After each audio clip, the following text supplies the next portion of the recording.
Welcome to the Stairway to Heaven. We're coming to you on X-Zone TV and Simul TV from our broadcast studios in St. Catharines, Ontario, Canada, with the latest updates on the increasing frequencies impacting us all. Stairway to Heaven is the source of vital information for the evolving human being. I'm Gwilda Wiyaka. Life and death in the fast lane. It seems as we move further into the long-awaited Aquarian Age, time is compressing, rules are changing, and assumed truths are proving false. As a result, we're experiencing much confusion and upheaval as systems fail. This is a far cry from what many of us were led to expect from the New Age. Not so long ago, when envisioning the new era, many New Age thinkers spoke about a time of unity, enlightenment, and nirvana magically appearing, whereby all the greed, strife, hate, violence, and injustice would simply go away. Those who are believers in the new way need do nothing more than stay as they were and hold the faith. With the dawning of the new era, they would automatically be united and uplifted, ascending to a beautiful, pristine new earth. Those who did not adhere to that school of thought would be left behind to wallow in the old polluted earth, never to be seen again. After all, it would not do to have the non-believers soil Shangri-La with their coarse nature. The aforementioned vision of the future overlooked one small factor. We must shed the frequency of one reality before ascending or descending into another. This doesn't just happen automatically because the ages shift. Granted, the Aquarian Age provides a different set of frequencies which support unity and enlightenment. However, to participate, we must be able to resonate with the increasing frequency. This requires work. Deep, personal inner work that's neither easy nor comfortable. The new era is not for the faint of heart. So what is this frequency shift associated with the ages? The age of Aquarius isn't part of astronomy. It's an astrological age. There are 12 astrological ages which shift from one to the other roughly every 2,150 years. The shift in ages results from the motion of the Earth known as the precession of equinoxes. The ages are named after constellations. They change when the Sun's location at the time of the vernal equinox moves in front of a new zodiac constellation. A new age might be said to begin at that point. However, no one seems to be able to agree upon exactly when that is. Astrologically speaking, every constellation holds a variant frequency configuration that impacts the Earth in somewhat predictable ways. Therefore, the astrological ages serve as a mapping of frequency and their impact on human affairs. Nothing is static. Everything out there is in motion. Not only does the Earth cyclically pass through the ages of different astrological influence, but the Sun travels in a recurring fashion through its portion of the galaxy. The galaxy itself is also in motion as it spirals out from the Big Bang, if you will. Earth's relative positioning to other heavenly bodies impacts her ambient frequency. In addition, at different positions in the galaxy, there are varying frequencies that impact the Sun and through it, interplanetary space. So how does this affect us? Well, look at it this way. If I go on a road trip from Mexico to Canada in the winter, I can expect many weather and temperature changes. These changes will impact me on many levels, from what clothing will be required to the driving conditions I'll encounter. Even the length of day and time zones will vary. I'll have to adjust my behavior accordingly. My body will have to adjust to different temperatures, length of day, weather patterns, and food. I'll need to take the appropriate actions to support it. I'll be exposed to many new sights and experiences that I must process mentally and emotionally. Just so, as we move from the frequency of one age into another, many changes take place.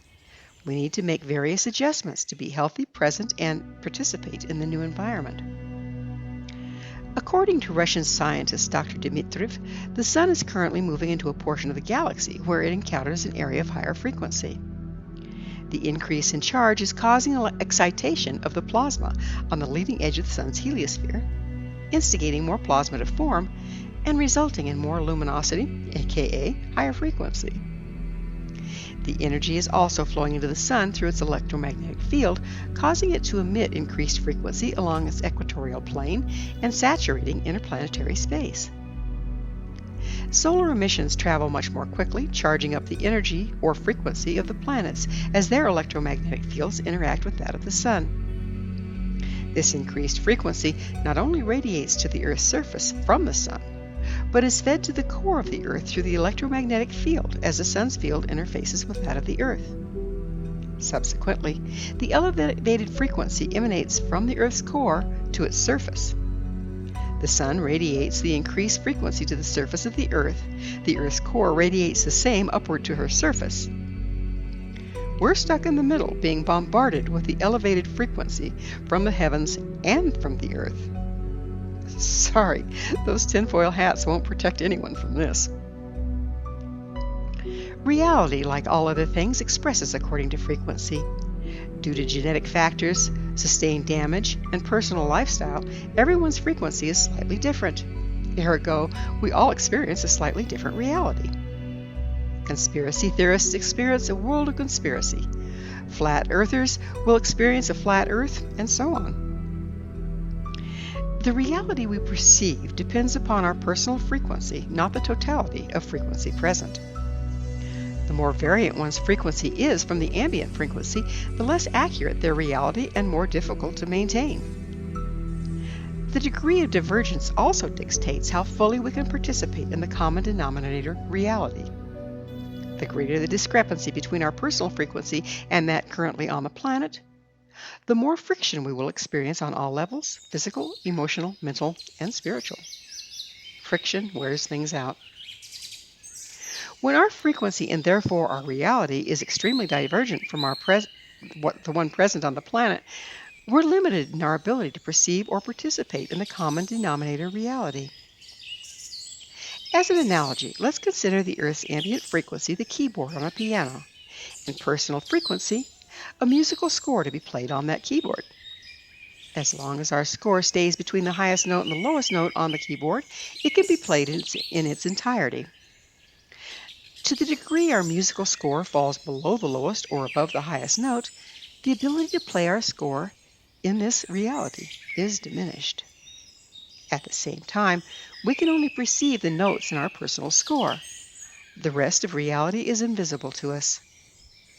What's now taking place on the planet is like the entire keyboard shifting higher.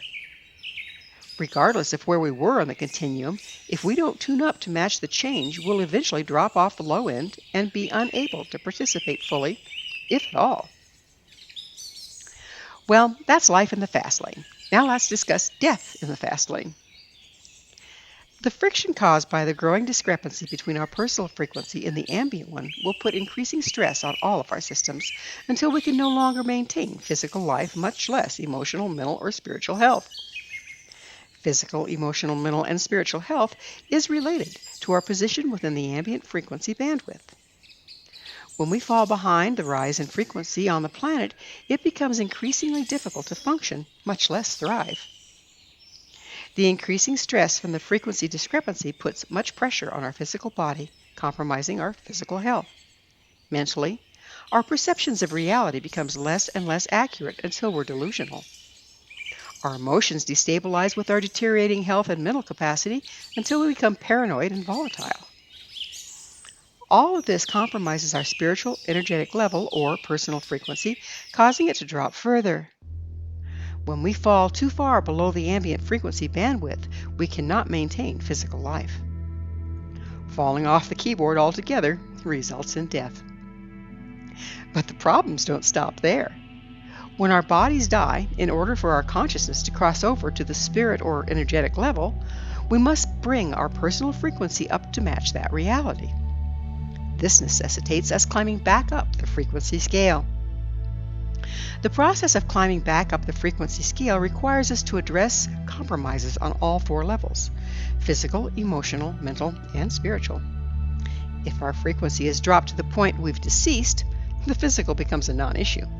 However, we still must move through the other three. Moving through the remaining levels is characterized by the Tibetan concept of the bardo, or the Catholic concept of purgatory. At each place our frequency has been compromised during our lifetime, say for instance through trauma, we must revisit the memory and the emotion of the event to process it and reclaim our lost frequency and pass through to the next level. This results in the life review many near-death experiencers report, whereby the life passes before their eyes. One advantage to the Aquarian Age and the current position of the Sun is that the ambient frequency on Earth is increasing to the point of becoming less polarized, supporting unity and enlightenment. This provides the opportunity to ascend to a higher level of consciousness without leaving our bodies behind. Unsurprisingly, the process is much the same as dying, sans ditching our physical body. As long as we're physically alive, we can choose to roll up our sleeves and begin the process of climbing back up the frequency ladder. This process involves addressing the frequency compromises on all 4 levels and can result in a life review. Frequency compromises on the physical level result from exposure to anything not found in the natural order. That includes what we eat, drink, breathe, or expose our bodies to, such as EMFs, GMOs, chemicals, preservatives, pesticides, processed foods, air pollution, and so on. In this day and age, it's nearly impossible to avoid all the above. But addressing all we can gives our body the ability to raise its frequency, increasing our physical health.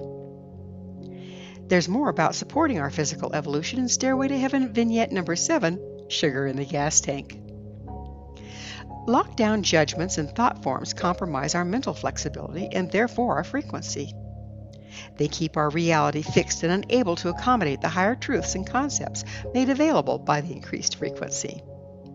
For more information on mental level, reference the Stairway to Heaven Vignette number 3, The Evolving Brain. Putting emotions in denial requires compartmentalization, resulting in a lack of mobility. Holding grudges, entitlement, and lack of gratitude is emotionally crippling.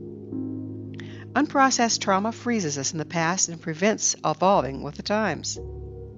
You can find out more on emotional processing and tools to achieve it in the Stairway to Heaven Vignette number 8, How Do You Really Feel? Our spiritual level is our energetic level, where we can interface with the quantum level, enabling us to manage the push-pull of our lives. This allows us to draw in what we want or need and repel that which does not serve or would be harmful before it manifests physically. At lower frequencies, we lose our connection to this level and with it, our ability to energetically manage our lives. By clearing compromises on the physical, mental, and emotional levels, we can raise our overall frequency. Eventually, we will reach the point where we once again have access to spirit and the power and guidance to be found there. There's more on the ascension process in Stairway to Heaven Vignette number 2, Ascension. The good news? The more we process while alive, the less we must deal with during our life review at the time of death. This can result in a more graceful, joyous crossing. However, the largest benefit is through active participation in the ascension process while alive, enabling us to become much more than we have formerly been as individuals and as a species.